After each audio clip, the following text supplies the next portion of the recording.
wanted to create in today's workshop is not just an interactive experience for you to experience some of the questions that I've asked, and I've seen asked, but equally just to understand some of the concepts that have just really, really given me a good grounding when I've had to overcome personal struggles and challenges over the last couple of years. And they've really helped me. I'm more successful in my life than I've ever been before. And I don't necessarily just mean that from a financial perspective.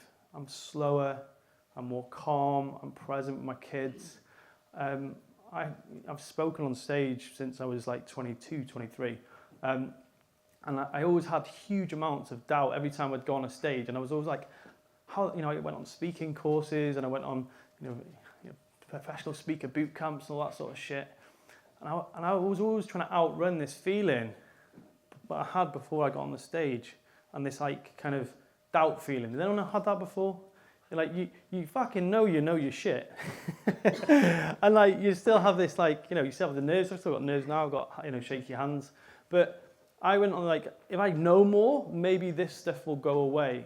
And then I started pursuing this like, I'll learn more. But it didn't go away. Has anyone else had that? I'll learn more, I'll do more courses, I'll spend more money on mentorship and getting things right. And maybe, just fucking maybe, I'll have a speaking session where I don't get a chalky mouth, a shaky hand, and a feeling in my stomach. And I was trying to like outrun this feeling. And I think it was the same in my personal life. It was like, when I know more, when I understand more, this is going to go away. And it didn't. And so one of the concepts we're going to teach you in today's session, I believe will really help you. And it fucking helped me. It really helped me.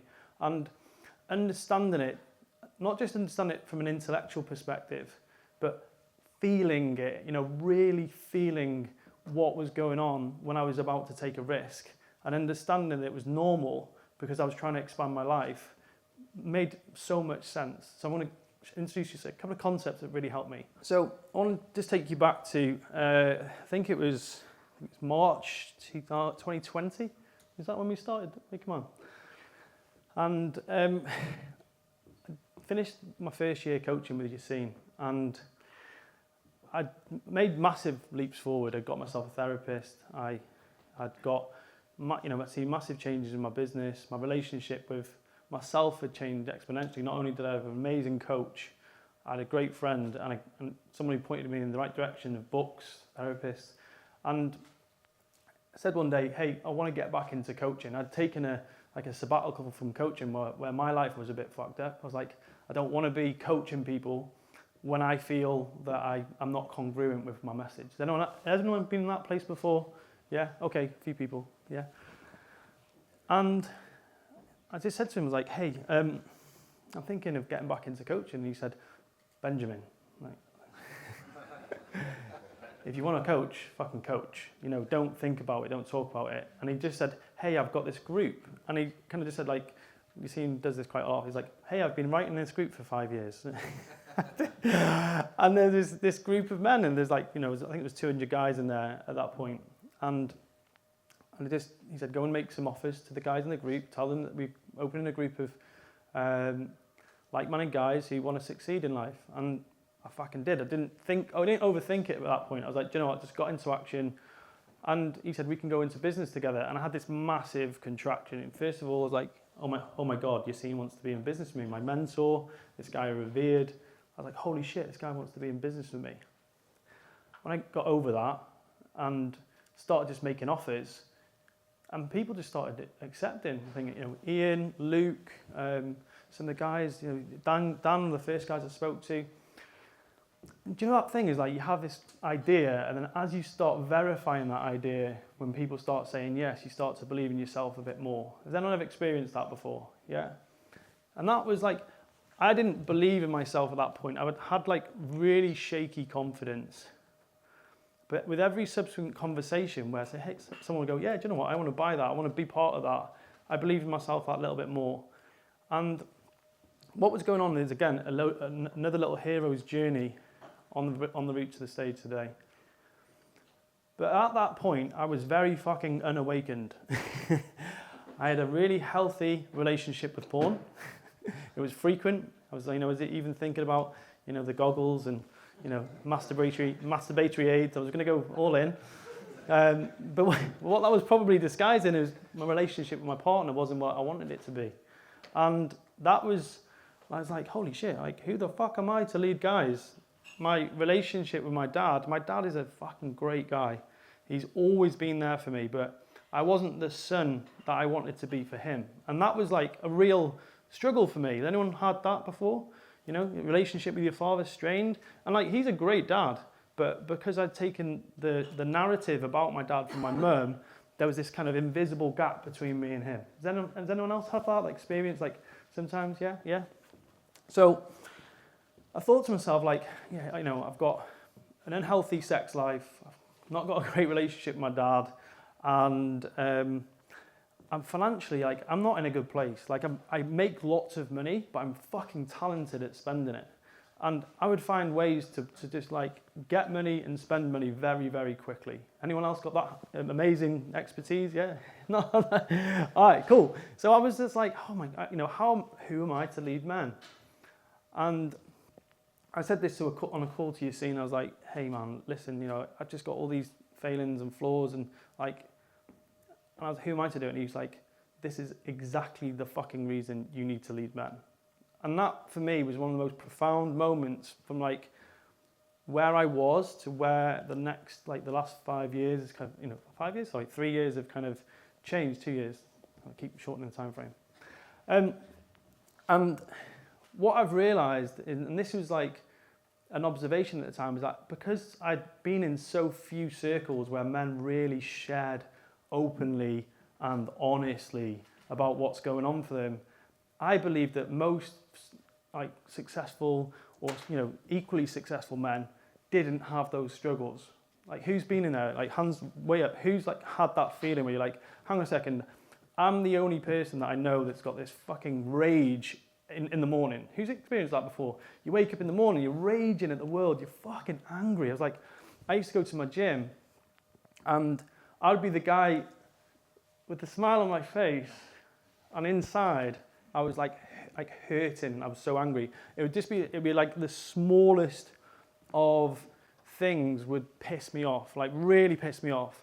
Like, I'd come in one day and, for example, the lights had been left on in the gym, and that would literally pervade my morning. Like, anyone else had that before? Yeah, it's got some smiles and some nods. And I was like, oh fuck, I've got a really unhealthy relationship with anger. And what I realized is what Yassine and I and Pete at the time, we had this idea of this impossible goal. We're going to create a space where men can start to share on a daily basis. It's seemingly impossible, but what it did, it fucking forced me to deal with that stuff. And that is why, like, the first kind of reason, sometimes what's quite nice is when you're designing these presentations and you're going through stuff, like, hang on a second, yeah, that's actually what's really going on. I had to fucking deal with that. And one of the reasons I believe that men need impossible goals for long-term wellness is it forces you to deal with the shit that you've got to deal with. But on the way looking at it, like what's in front of you, it's the reason that you often use why you can't. Does that make sense? Yeah? I think I'd invite you to write down, who am I to ... I remember reading exhaustive Brené Brown in my early 20s. And there was 2 tapes. I remember the 2 tapes that Shane plays. Who are you to? And you're not good enough. And like, I didn't understand that construct until I really started to get the verbiage to kind of clarify. Like, yeah. And when I first learned about shame, I was like, I don't actually experience that much.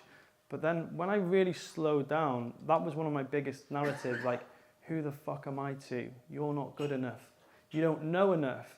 And that's where my exhaustive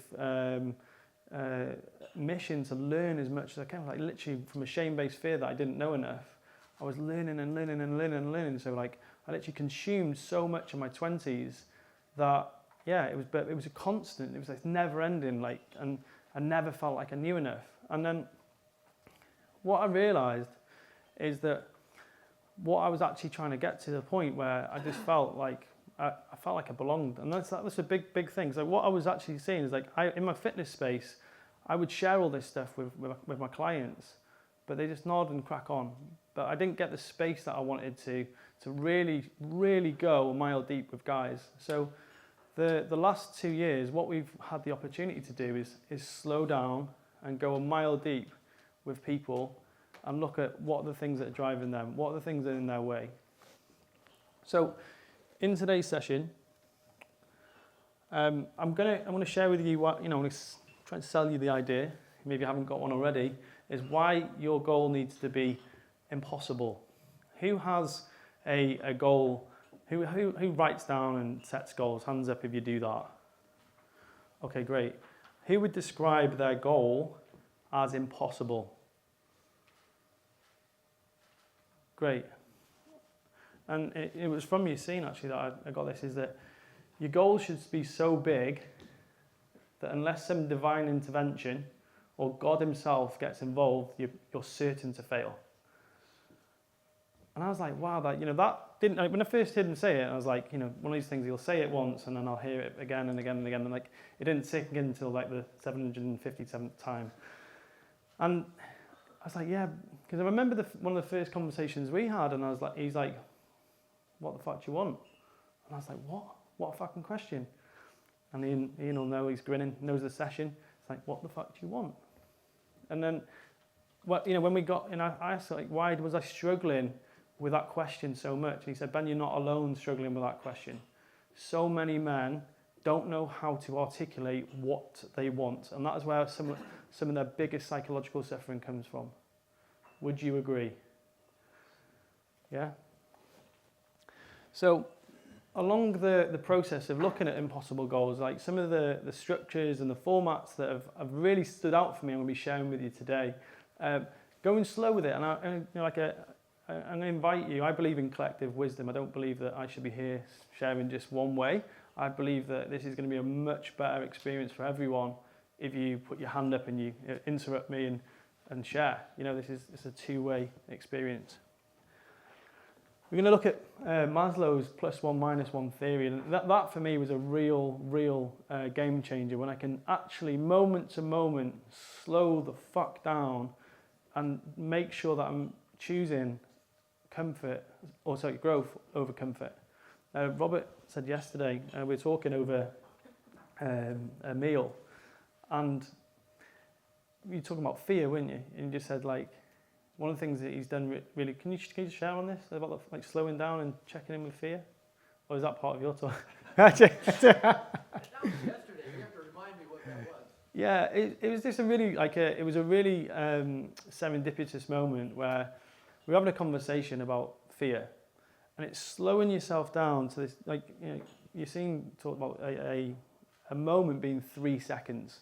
That for me was quite an insightful thing as well. It's like 3 seconds, when in the next 3 seconds, am I making the decision to move forward into discomfort, or am I moving back into comfort?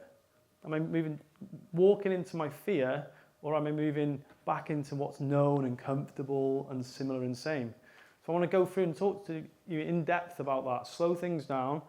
So when you walk out of here today, it's almost like an imprint. I feel like, for me, it's almost like a line in me where I can see discomfort and where I can see comfort. And that, for me, is what's helped me make some massive changes in my life. I moved to Dubai this year with 2 young babies, and it was a decision that was like, when we first discussed it was like, that is going to be a lot of discomfort. And it's been transformational. It's been really, really, and actually, we were talking just about the fear thing. It's not been fearful. It's been exciting. Along the way, I've had some great mentors over the last couple of years. Like, I've really, and they're not just in the form of, Yassine and working alongside, even conversations with Robert, but books that I've read. And Phil Stutz's work has really stood out for me. I'm quite evangelical about that work because it's helped me understand myself considerably, and I believe it will do the same for you as well. And then equally, I think that something I've been fascinated with since I was young is I love films. I love films. Who's a film buff? Who likes the hero's journey? So we're going to go through our own hero's journey in today's session as well. And it was this statement that really stopped me in my tracks. And it was, if you plan on being anything less than you're capable of being, you will probably be unhappy all the days of your life, by Abraham Maslow. It's fucking really, really good. And if we slow down enough and we really look at that, it's like, if you plan, it's like, can you see that? There's almost a contract that I'm going to play below what I'm capable of playing. There's almost a subtle contract going on with myself. Who's got that? Like, who's made those contracts? Who's like, you've made those little contracts with yourself, like, do you know what? I'm just going to take it easy, I'm going to hold back. And that for me was a really profound statement, because I knew in my fitness business, I knew I'd exhausted that journey, that I was at the end of that hero's journey. I didn't want to have multiple gyms. It wasn't what didn't excite me. I wanted to coach. I wanted to be in the coaching room. I loved it. And I was fucking comfortable. Like, who's been in that? Who's in that right now? Like, hands up, who can see that they're in this comfort, this what I would call catabolic discomfort, yeah? Or catabolic comfort, is that you're actually comfortable, but you're shrinking, yeah? And what I realised that I needed that to take that leap into my next heroic journey, and this could be a day for you today where that next step happens. It could be acknowledging where you are in your hero's journey. But what I've realised as well is that I've been really lucky to have you've seen in my life to literally constantly say, like, we're going to go through some discipline steps in a minute. It's like, what's the 10x version of this? What's the next vision of yourself? And pushing, like, what's the impossible? One of the conversations we had early on in my mentoring is like, the problem you have, Ben, is you think way too small. And I was like, hang on a second, I think it really big. I've got the biggest gym in Conway, and I was like, small town mindset. And I was like, yeah, I've conquered Conway, but I think that was like a big thing for me. I was like, yeah, did what I set out to do, and then it was like I didn't think about that what's next. And because I didn't actively pay attention to cultivating that thought about what was next and what was bigger and what was going to stretch me, that's where my biggest psychological struggle came in my whole life. Yeah? Does that make sense, guys? Like, and that was between the ages like 28, 29, 30, 31. And I had so much psychological struggle at that point. Got divorced, took stupid amount of drugs, went out partying, drank way too much. My life was a fucking mess. And what was really, really helpful is just refocusing myself on who am I capable of being?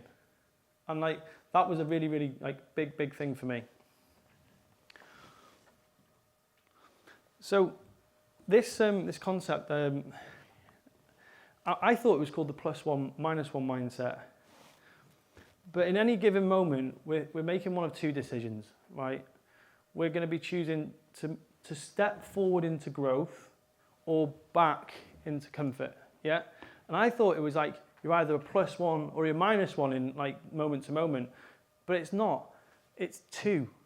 Because every time I make a contractive decision not to have a vulnerable conversation with Poppy, not to have that hard conversation with, as Dan was sharing, about those people in my life that are not helping me, serving me, supporting me, every time I make that decision, it's not one I'm going back. I can see where I could have been. And for me, that's like, when I was like, doing some research for this presentation, I always thought it was like a +1, -1. Oh, I'm only just taking one step back. But I think we can all acknowledge what happens when you take that one step back, you can see where you could have been.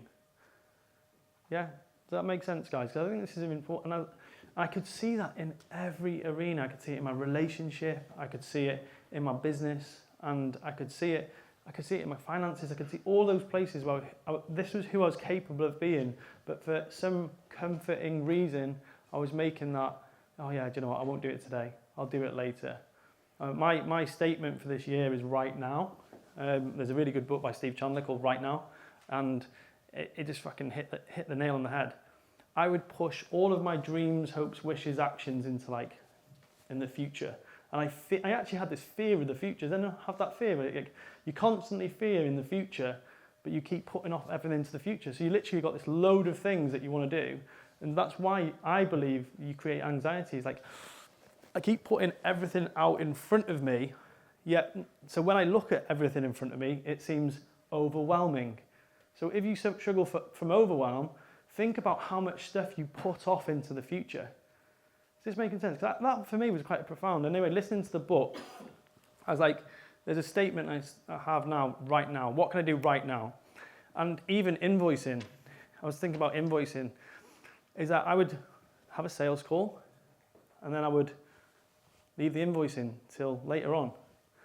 And then I would forget to do the invoicing. And then the invoicing would like, oh, I've got 3 or 4 invoices that I've got to send. And like, oh, it would be something that was a thought in the future that would overwhelm me. I don't have that before. Yeah. And in the book, Steve talks about this thing about you fucking invoice as soon as you do the deal. You don't even take a piss. You have to put in a catheter if it means you staying in the fucking chair and invoicing them after the deal. And I was like, yeah, that's pretty good. And actually, that really helped me, especially over the last couple of weeks. It's like, as soon as I finish the sales conversation, right now, straight into invoice. So I started just getting these like little messages, and these were things that were helping me move forwards. And I'm going to kind of hold 2 thoughts here. You've got Maslow's moving forward into growth, but Phil Stutz talks about this idea of the force of forward motion.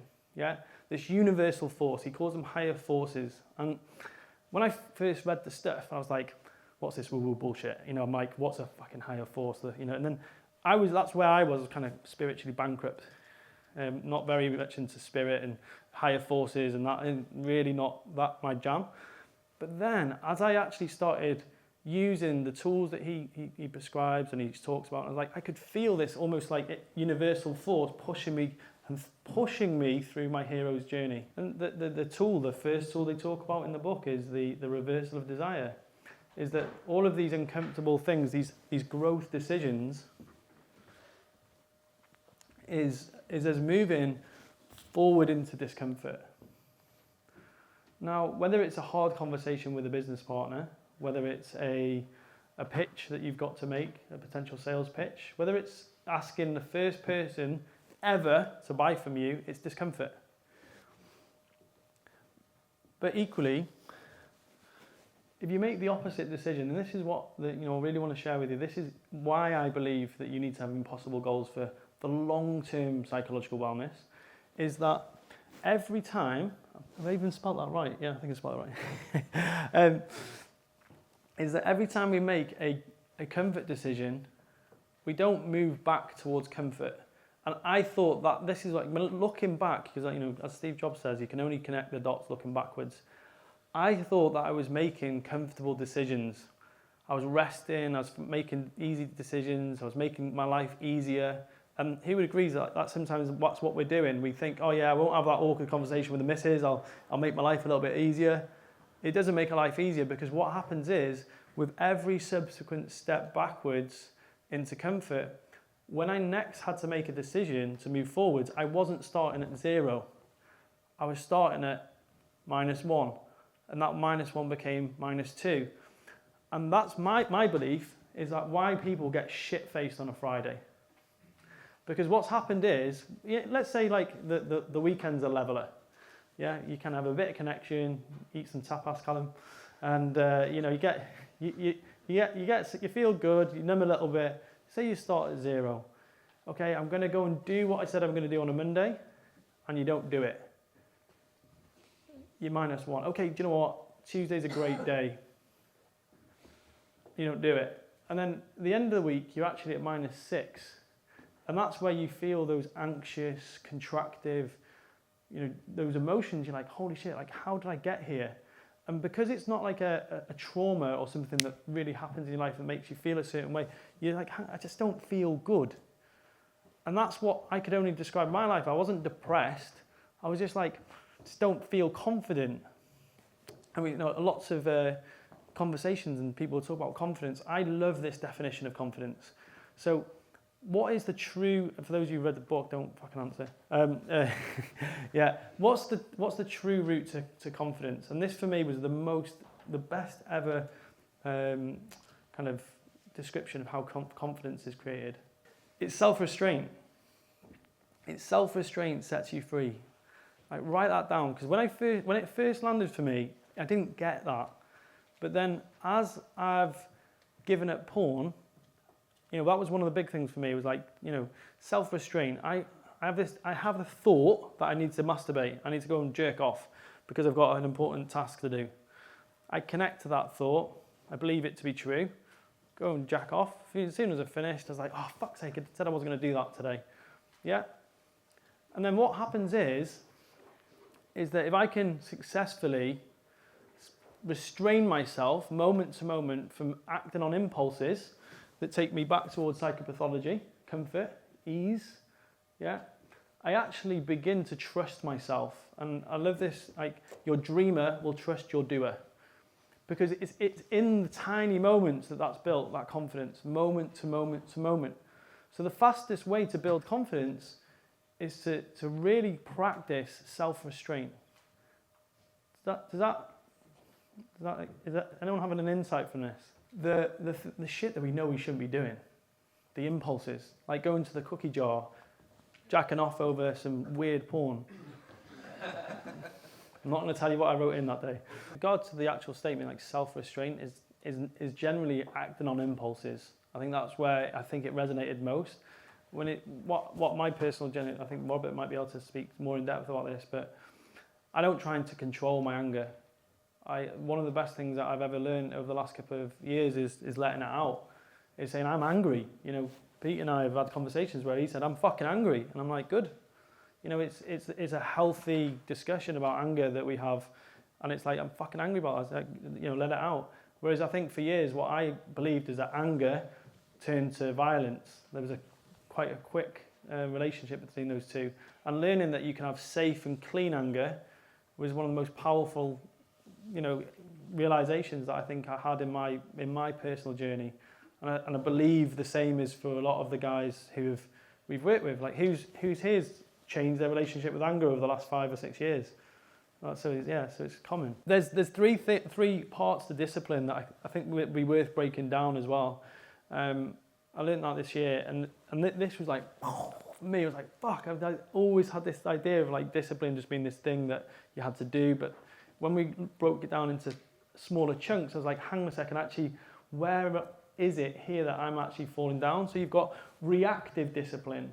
So that's your ability to not act upon the impulses that are presented in front of you. Your phone, like if you watch a lot of things now, you are bombarded with things that are trying to get you to react to your outer world. Yeah, who agrees with that? Yeah. So I've got the attention span of a fucking goldfish with Alzheimer's. I'm so terrible, and I have to really, like, Pete used to take the piss out of me because I didn't have any windows in my office. He used to come in and go, Ben, this is fucking, like, the architect in him was disgusted. But it worked for me because I couldn't see fuck all that would actually take my attention away. So reactive discipline is the ability to not respond or react to these impulses that are trying to take you away from creation. Yeah? Big distinction for a lot of the guys that I've worked with this year is the difference when they become reactive versus creative. Yeah. So one of my decisions this year was the game I play, and Dan's morning routine was interesting. I was like, exactly the same, but mine is, how fast can I get my feet on the floor? How fast can I get to the coffee machine? And how fast can I get on my laptop? Because that's what I need to do, because that's when I'm going to get at least 1 to 2 hours before the kids get up. So I'm creating before the day's even begun, and because I've got 2 young kids, it means that I've done 2 hours of quality stuff before the day's begun. So if something gets, like, my day starts to go askew, I've still done my good quality work. I've still done what I said I was going to do. I've written or I've read or something like that. And that for me was huge. That exhaustive 4-hour morning routine right now isn't right for me. But, in the future, it's something I want to cultivate. Yeah, so it's a real good little distinction. So reactive discipline, the ability to not react to the impulses, and that was something that massively shifted. The second one is structural discipline, is commanding and obeying your calendar, for example. Yeah, so this was, who's had this thing where they've put things in their calendar and they thought they've been really, really organised and they don't obey it? Yeah, so look, Kizzy, hands right up, right? So Kizzy, it's common amongst men. We're all doing this. We're creating structures, but we're not obeying those structures. And I was like, that insight for me was super duper powerful. I was like, hang on a second. I'm having these like organized thoughts and I'm, organized practices, but I'm not fucking obeying it. And that's where the breakdown was. So that was the next level of discipline. And the final one, and this is like, working with Yassine and Pete, this is what actually really helped me, is expansive discipline. The ability to see way, way beyond my goldfish bowl. I looked at my goldfish bowl of North Wales. It's got a population of like maybe 10,000 or something. But actually seeing a way bigger opportunity for the movement of men. Speaking with people like Tim, speaking with you guys who've got big visions, you have to fucking be around guys to see that stuff. You'll never ever create success you can't see. Is this making sense, guys? So that was a big one. Like, if you got this mindset where you're going to cultivate success as a lone wolf, you'll probably miss that one. Because that's the one that it's like, I've seen Dave wants to scale his business to multiple million this year. Oh.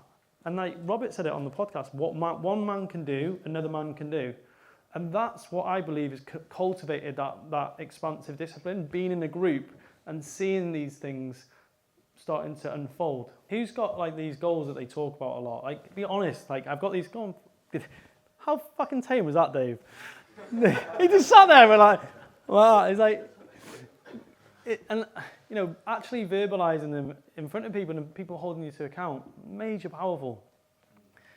Like sometimes, I remember I got to the point in my relationship where I was like, I'm ready to propose to my partner because I got divorced and really didn't enjoy getting divorced. It was shit, it's expensive and shit. And I was like, I'm never gonna fucking do this again. And I remember when I met Poppy, I was like, oh yeah, we're definitely going to be together for a long time. We were a really great fit. There were things that we need to work on, but what I also went in to do some work on myself in a therapeutic space for was I want to get to the point where I can say, will you marry me again and fucking mean it on my terms? Because she really wanted that as well. And I remember telling the group, some of you guys might be on the call, I was like, yeah, I think I'm ready to get engaged again. I think I had to make a fucking commitment on that call, and I said, yeah, when I go to Dubai, I'll propose to Poppy, and I did. And I fucking, part of it, I was like, I wanted to shrink back and like, no, I'm not ready. It's going to hurt again. I don't want to get hurt again. But I made that fucking commitment. So that expansive discipline came from making that commitment to a group of men. So this is a concept that really, really helped me. And as I'm sharing, I'm really going to invite you to like talk about this. And what I'm probably going to do actually is, when I've shared this, we'll get into groups and just kind of work out how your part X shows up. So I was, I don't know, I think it was a conversation I was having with Yassine, and he's like, this is your part X. And I was like, what? And he's like, your part X. And I was like, and he goes, what, you haven't read the tools? I was like, no. Funnily enough, no, didn't even know what they were at the time.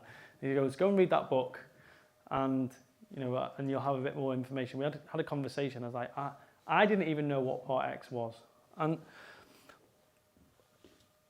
it's a part of us that's there to fuck us up. And that is its sole purpose. And like, fuck us up in the truest sense. It keeps us safe. It keeps us sane. It keeps us small.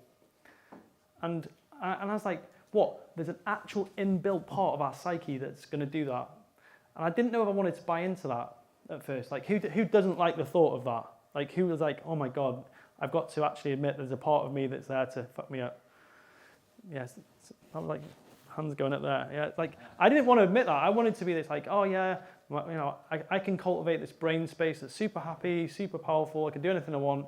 The idea of having this part of me that's there to fuck me up, I'm like, Anyway, what I've learned is that whenever there's expansion in my life, there's a moment, there's a risk, yeah, that's when it's going to show up the most. It was there before I came on the stage today.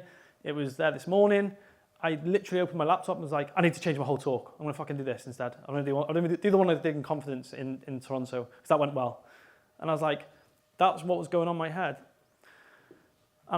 So what we what we've got to be really present with it, it shows up pre, during, and post risk.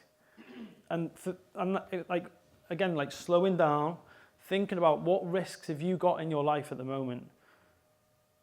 Like, what is a risk that you know that you need to make or take in the next couple of weeks or months? So this is a really important factor. So when I first met Part X as a concept, I was like, I will kill Part X.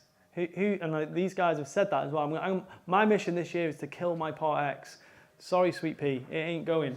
It's like, it was one of those things, as we get stronger, it gets stronger. It manifests itself in different ways. And that's what I was doing, going back to my talking about exhaustive learning. I was trying to outlearn my Part X. If I outlearn my Part X, if I found out all the strategies, tips, tricks, and hacks to go on a stage and not feel vulnerable, yeah, I wouldn't be vulnerable. I wouldn't feel that. But I kept on trying, and it kept on showing up. So that's why this concept works so well for me. Because it's like, holy shit, it still exists. Now, it was still woo-woo for me. It was still like, is this just a story? I'm quite science-based in terms of the way I approach things. And like, it didn't really, it was just a narrative. Like, am I just going to buy into this story this guy's written in a book? And then Yassine and I were on a workshop the other day, and this is how he explained it. It's almost like spiritual physics, right? So as you have an expansive pursuit in your spirit, your soul, like as you know, Brian Johnson called it, soul oxygen, you're literally moving forwards into growth. Yeah, there's an equal and opposing force that shuts it down, and that's your Part X. And I was like, that makes fucking sense. That makes a lot of sense. So it made it way easier to understand for me, because like, you know, Newton's third law, every force has an equal and opposing force. I have this expansive, heroic force within inside me. Equally, I've got this inner enemy to shut me down. Now look across all of the heroic journeys, all like Joseph Campbell. For there's the hero and there's the villain. Yeah. So yeah, that was super helpful. And these are the three most common ways that it shows up. Okay, the first one is relentless negative voice. So a relentless negative voice. You fucking failure. You failed at this relationship thing once. You're gonna fail again. Don't fucking do it, man. Marriage is expensive and a bad idea. It's still a bad idea and still expensive.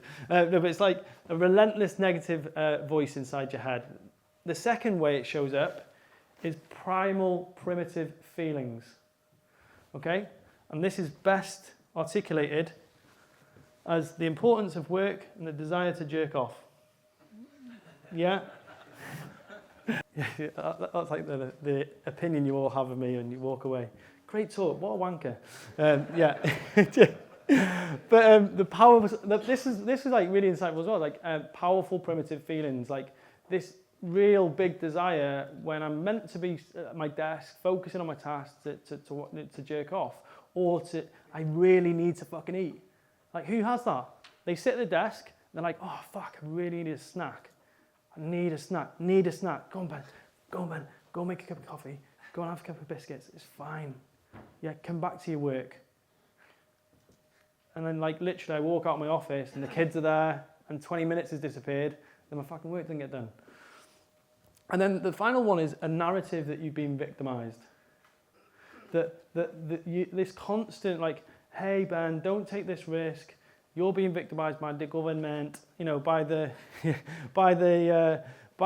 state, by your partner, Part X. And a lot of the stuff I read over the last 2 years is Chandler's work. If you really want to understand victim versus owner, read Chandler's work. It's amazing. But I had a PhD in victim thinking. I was in my 20s. I was like, I've spent hundreds of thousands of pounds on personal development. Why am I still not wealthy? Because I was creating all that personal development from a victim stance, not an owner. Yeah. So that's the three most common ways it shows up. Even finding that out for me, like anyone can spot that for themselves. Like what experience with Part X recently. My desire for you now is when you have got these big risks coming up in your calendar, in the conversations that you have to have, just noticing these feelings and thoughts and noticing that narrative coming up. And even that, like, you know, if you take nothing away from this talk other than that, that was pivotal for me. And I wanted to share that today. That's really important. Let's just check the time. We're going to do 10 minutes more. I thought I was going to be done in like 40 minutes. I was like, wow, this goes on well more. Part of the reason, like coming back to the, you know, grounding ourselves in what the talk's about, why men need impossible goals for long-term psychological wellness. We're always on a heroic journey. Yeah, we're always on a heroic journey, and the pathway is in it, you know, struggle, search, solution, system, success. That's how it works, right? It's inevitable. What I notice in clients and what I've noticed in myself is I've always felt immense amount of struggle or contraction when I've been stuck in one of those parts of that cycle. So, for example, I've been in struggle way too long. Yeah, or I've been in search way too long. I'm looking for the answer. Like, you notice some people's narrative, they're always looking for the how. Yeah, oh, I don't know how to do it, how to do it. So what I believe is that when you have tools and when you can spot part X, you're able to walk through that cycle way easier, and it makes it so much more sequential. Like, you know, for example, I told you about that narrative of struggling with, you know, what I wanted to do next, conversation with Yassine, struggle, ordinary world, yeah? Ordinary world, wasn't happy with it. Search, I was looking for a mentor. That's the part of the you know, where you find your mentor. You find that little caption, the little phrase, the little, you know, use the Force, Luke.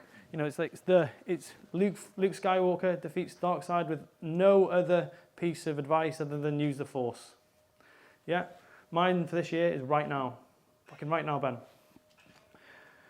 Solution, so you get this big idea, and then this could be your offer in business. I would say that most people, the reason that they struggle in the business is they haven't created the solution, they haven't got an offer. And that's a lot of the conversations I had this year. Is like, what's your offer? I don't know. I just sell this stuff. Like, let's create an offer.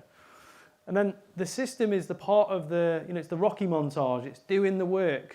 If you've seen Doctor Strange, it's like Umamu, do Dormammu, I've come to bargain. And you literally see, I was going to use a little clip of that. Someone's put a 10-hour long, what's it called, clip where they played that clip again and again for 10 hours. It's the system, it's again and again and again. It's doing that work. And when you can see that you're in that, who's in system at the moment, like doing the work every day, you know, moving forwards? Yeah, you feel like, yeah. And then the final part is success.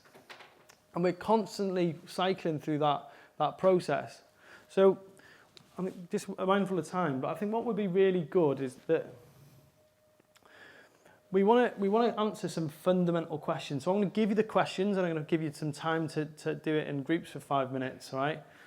Yeah, is struggle, is like, why can't you? Why can't you, right?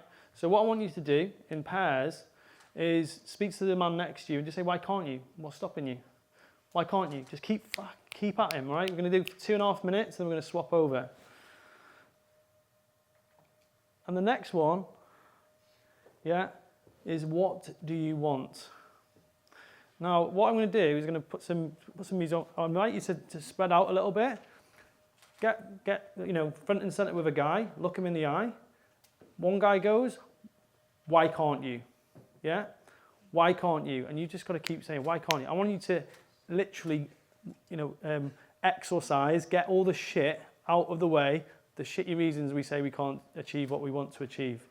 And then the other question is what do you want? Okay, so we'll do, like, say, for example, I was with Mike. I say, what do you want? He says what he wants. I keep asking him, what do you want? He keeps going, what do you want? He says again. Yeah, again and again. We'll do a minute, swap over, and then we'll do why can't you straight after. Okay, see what comes up. Get interested, get curious. Okay, off we go, guys. Get yourself a partner, get yourself some space, spread out a little bit. A bit of music on. I've done that exercise quite a few times with guys. We did it with we did it on a pre-season training with rugby players, and it was fucking hilarious. These big lads, who like, you know, big muscly guys, and they wouldn't look each other in the eyes. And also they would be like standing like that, like little things, and like they just wouldn't relax, stare someone in the eye and say, what the fuck do you want? And it's really interesting like how guys approach that activity, like just checking on yourself then, like how were you when you were talking? Were you slightly off? Were you like fidgety? Was it hard to keep eye contact? That's work, you know, that's real powerful work for a guy to be able to just sit there and say, this is what I fucking want.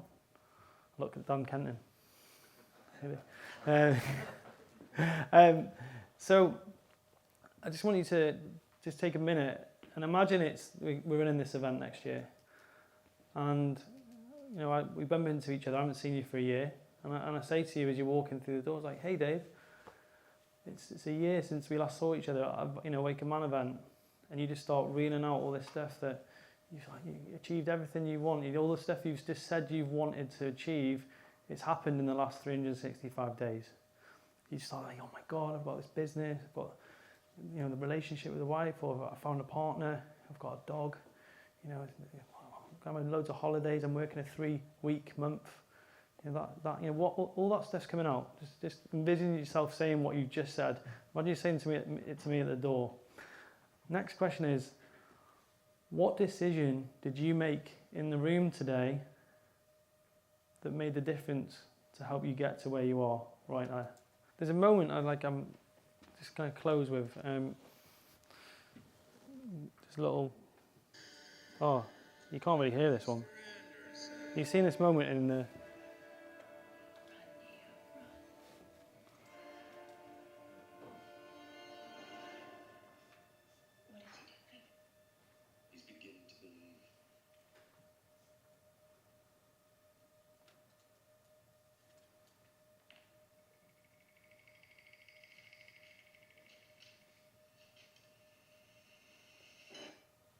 I think it's a moment in The Matrix. I fucking love The Matrix. It's a fucking good film. And it's like this moment where Neo confronts his inner enemy. And like there's a really significant piece that's said in that part is like, when does Neo become the one? When does, like, if you look at when does Neo become the one in the Matrix? When he starts to believe he's the one. And like that for me is like such a powerful part of this journey. Is like, you don't actually, you know, it's this work that you're doing now, the steps you're taking, that constant, you won't believe until you've done all that work. It's that point of the film where he's like, he starts to believe. It's at the end, it's in the success. So just an invitation that I've seen so many guys over the last 2 years, and there's been a moment. There's been a moment where they've just, you can almost track back to that fucking decision. A guy called Freddie Bennett, he's not here today. Massive psychological struggle. I'm not talking about without his permission. And he had this moment where he goes, I'm a fucking great dad. And that was the thought which helped him make that shift to starting to believe. Everything before that was self-deprecation, judgment, but it was almost like if you've seen the film Hook, that happy thought. I'm throwing loads of films here to watch after today's session, right? But it's that one thing. So that thought that you had today can be that kind of the belly of the whale, letting go of who you are, stepping into who you can be. And I just want to close with just a passage from Joseph Campbell. It's like what I think is that a good life is one hero's journey after another, over and over again. You are called to the realm of adventure. You are called to new horizons. Each time there is the same problem. Do I dare? And then if you do dare, the dangers are there and the help also. In the fulfillment or the fiasco. Thanks, guys.